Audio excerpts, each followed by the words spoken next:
y'all, I'm Shalon Burris. Welcome to Sip and Slay with Shaloncè, where we live, lash, and libate through real beauty conversations. Today's conversation is about inspiration versus imitation, because inspiration is natural. Learning is a part of growth, but stealing, that's something else. We're going to be talking about technique, credit, integrity, and what actually separates artists who last from people chasing shortcuts. All right, babe, pull up and lace them up tight because this shoe is about to fit somebody. And if that body ain't you, keep living. You'll either be the wearer, the owner, or the designer of the shoe one day. Now, imitation gets praised a lot, and I understand the idea all behind it, but let's be honest, that shit is still annoying AF. There is a very real difference between being inspired and stealing someone's shit. And if you've been in this industry long enough, you've seen it happen, you've been a part of it, or you know someone who has done it.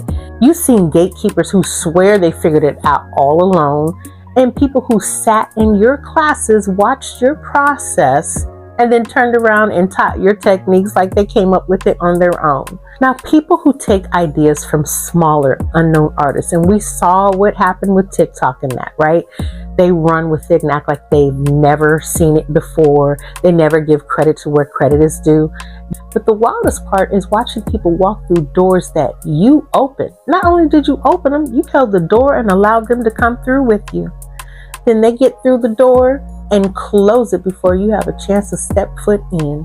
And once they get the door closed, they then try to lock it and keep you out behind those closed doors. That part right there pisses me off. But they can't close a door that God is the one who crafted for you. Now, but I want to be clear. It's about remembering where you got it from, who poured into you, where you received it from, and who put you up on game. It's about recognition. It's about taking accountability and admitting where you got your gems from. Now, when people pretend they didn't learn from the best, that's not confidence, honestly. It's actually fear and intimidation. It's fear that if they acknowledge the source of where they got it from, they'll actually be exposed and admit that they didn't have the real skill doing what it is they're saying they've done. All right, now let's just go ahead and get into this drink right here. This is the Mezcal Muse. The flavor is smoky, bitter, and citrus. Now, she's layered, she's honest, and unapologetic. This drink doesn't let you hide, and neither should your skill. So let's go ahead and check it out and get her ready for the catwalk.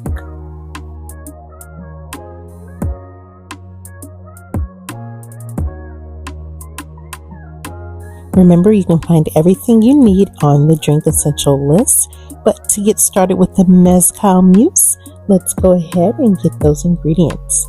We are going to start off with 2 ounces of Mezcal.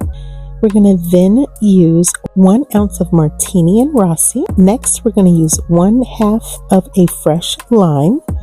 And we're going to use blood orange soda. Now, you can take the blood orange soda and place it in the drink and then mix, or you can use it as a topper. Once you do that, you'll add your ice to it at the end.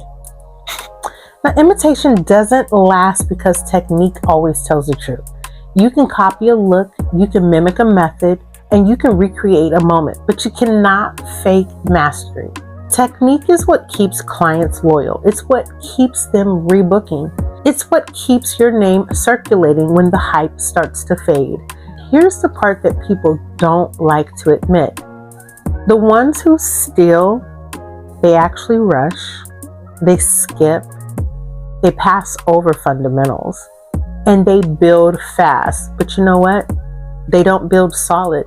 And eventually their quality tells on them, their retention tells on them, their reputation tells on them every single time.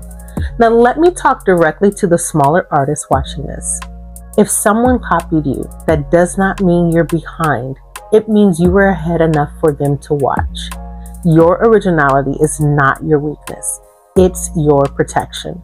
So stay focused, refine your craft, document your work, and don't let them push you into sloppiness. because integrity lasts much longer than imitation, and doors open with integrity can never be locked by fraud. So when I say to you, inspired, not imitated, I'm not saying don't learn. I'm saying learn with humility and give credit where credit is due. Then you can build with honesty.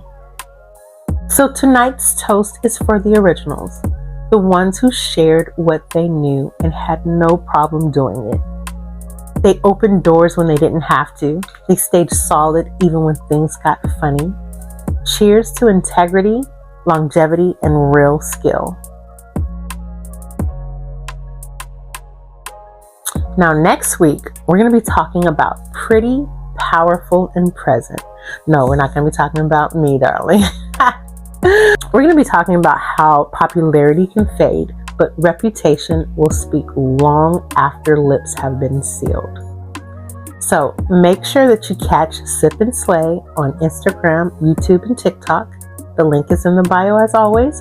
And if this episode felt too personal, it was meant to. Sip and Slay, babe.